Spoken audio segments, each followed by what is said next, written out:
Hello, my name is Reese, and welcome to the first episode of Popcorn Time. Today we'll be discussing the Star Wars prequel trilogy with my co-host Elliot. Unfortunately, the other Elliot couldn't make it today because he was ill, but don't worry, he'll be told off. So, first of all, Elliot, what do you think to the first episode of Star Wars? Well, it was a great way to fully start the actual whole of Star Wars. Personally, my favourite one, but it is up there on how great it was. Okay, so you're wrong. I just really didn't understand a lot of the choices they made. Like, I know it's bagged on a lot. Jar Jar Binks, why is he there? I just believe he's quite a character that people can laugh at, because Star Wars can also be seen as serious, and a character like that can just make it a bit funny. But it's a film about aliens that have Chinese accents. It's wacky enough. Why do they need to have some guy who walks around just messing everything up? It just made it seem like it was a film only for kids. It's hard to take the film seriously when you have that in it. Well, like I said before, it's still supposed to be not a full-on serious film. That's it's still a funny film. You know what I mean? Like, you gotta have some characters that make the audience laugh. Like, you can't just have everyone serious, because again, it's fine to have some serious films, but in the end, most people will like just a little bit of comedy in their films. Right, I can respect that. But the contrast between really in-depth discussions of space politics and Jar Jar Binks. Well, what can I say? I don't know why you don't like Jar Jar Binks. I think he's a great character, isn't he? He makes everyone laugh. He's terrible. He's not. He has no personality, and his only thing he does is just kind of mess things up.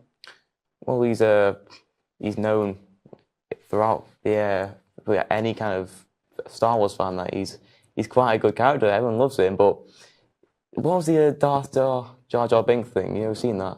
The theory. The theory about it. I think to be fair, I can see how he's hated on. That's why people have turned him, all bad and evil, because how much hate he's had on him. Listen, I'm going to get to my opinions on episode 3 later, but all I can say is it would be better if Darth Jar Jar Binks was the main villain.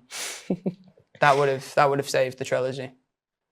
I mean, I would like to see him as a villain, but maybe if they could create a TV show, such as they did in What If for Marvel, they did that for Star Wars. That would be quite good. I think that'd be they've done quite a lot of kind of spin-offs or whatever of Star Wars kind of TV shows they didn't need to do. They could have just left it as that. But if they did kind of what ifs about Star Wars, different kind of dimensions or realities where things are different, say Darth Vader's good or something like that. But I've heard there's a new series coming out where I think some of the villains are swapped. So Darth Vader is in this new series. It's going to be good. So I can't wait to looking forward to see that. I haven't heard about that, to be honest. But if we're going to move on to some positives for the film that I think we should be able to agree on, Darth Maul. Good villain. He was a great villain. He's one of Star Wars fans' favourite villains. I mean, just a surprise when I first saw it. Seeing the double-bladed lightsaber, I was really shocked to see it. So I loved this character. It's just a shame he wasn't in a better movie. Yeah. I mean, I wish a bit more kind of screen time and it would have been nice, but it's a shame that he just got to get chopped off in half. I mean, it didn't help that they cut out half of his scenes anyway. He had more scenes, but they just didn't put them in the film. I know it could have made it better, but it could have made it worse. So I think it's just best to just leave it as where it was. Which is a pretty terrible film. So moving on to a film that deserves just as little respect as The Phantom Menace, we have Attack of the Clones, Episode 2. I'm going to be real. I couldn't give you a single positive about this film. I can't disagree with that. I mean, it's one of the worst ones in my opinion. But it's the scenes with, I love introducing Count Dooku and this battle between Yoda. I think that was really brilliant. I mean, Count Dooku he's an okay villain. He's a step down from Darth Maul, but that's not really to his detriment. That's just because Darth Maul's a really well-written villain. Oh, well, he would have been if they didn't cut out all of his scenes. But Yoda is this little alien creature. Why is he like flying around everywhere? That fight scene is really goofy to me.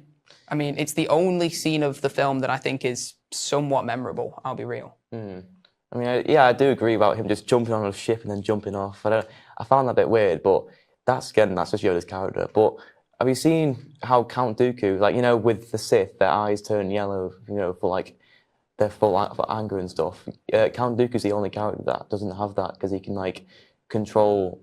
That's why he's so good of a person, good of a duelist, because he can control his anger, and it just makes him a good character, I believe.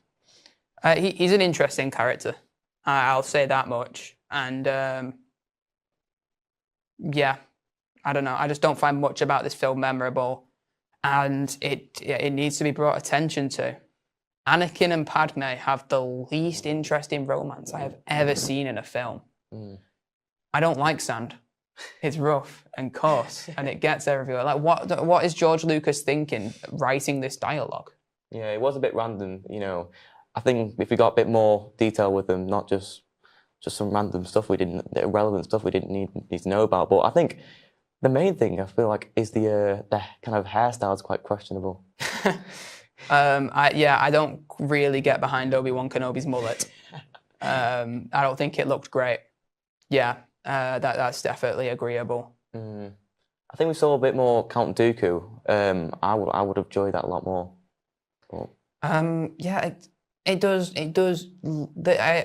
There is a bit of a trend in the prequels of them not really fleshing out on these villains at all, because Episode 1, Darth Maul is disposable. He just gets cut in half. Episode 2, Count Dooku survives, but not for much longer. And then Episode 3, they just sort of throw General Grievous at you as like something to keep you entertained while Anakin's leading towards the dark side. And they don't really do much else with these villains other than just show them and then kill them. Yeah, I don't like how they kind of shown Count Dooku's quite like a scared person, because, like, you know, he's fighting Yoda and he just ran onto the ship. Like, I feel like if they, you know, kept the scene where he just kept fighting and it was Yoda who had to back off or something like that, I would have liked that a lot more. I mean, I know they don't want to I actually kind of see why they did make Count Dooku wrong, because it must have been difficult to get the character of Yoda in, because it's really hard to make him lose something without undermining the role he then has in Return of the Jedi as Luke's mentor.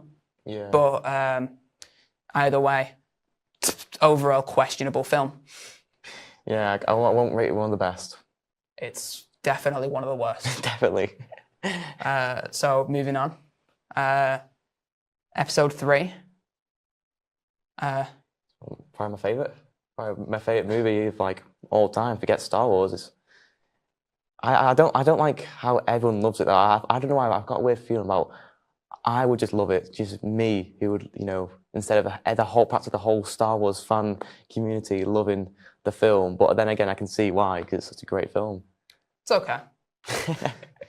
I like Anakin in this film. It's about the first time that I think Christopher Lloyd really gives like a really good performance. But to be fair, he was 10 in the first film.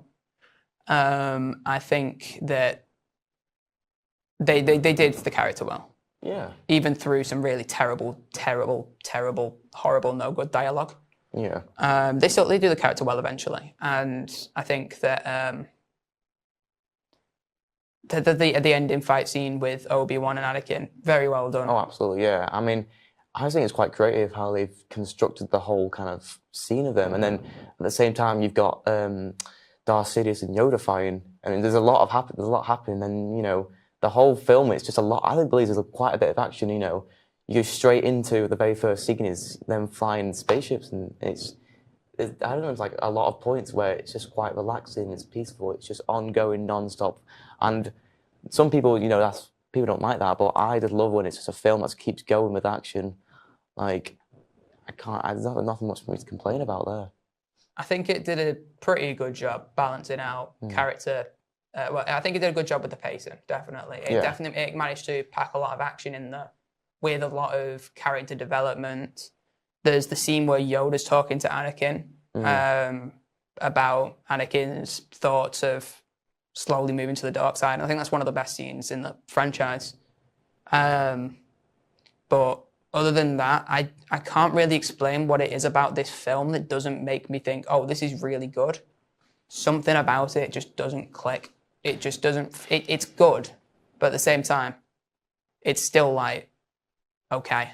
I mean, people believe that Anakin's kind of acting is poor, but I don't know why they say that because he's quite a kind of scarred person who's he was originally a slave and then his mum died and then he didn't have didn't have people for quite some time, and even if I thought he was a really good actor with it all, he was. I don't know why people say it's so bad though. Like, I think everything, just not about the character, but everything about the movie is it's just amazing. I think that's like, other than this one and probably about Empire Strikes Back, I think it's one of the good, like, kind of just, if you could tell someone to watch Star Wars, I'd tell them to watch that because I think it kind of represents Star Wars as a whole, about what it all represents, about lightsabers, just the whole kind of space theme. It's really good. Yeah, it was okay. So anyway, that's all the time we have today. If you enjoyed, make sure to tune into next episode. We have been Popcorn Time. Thank you.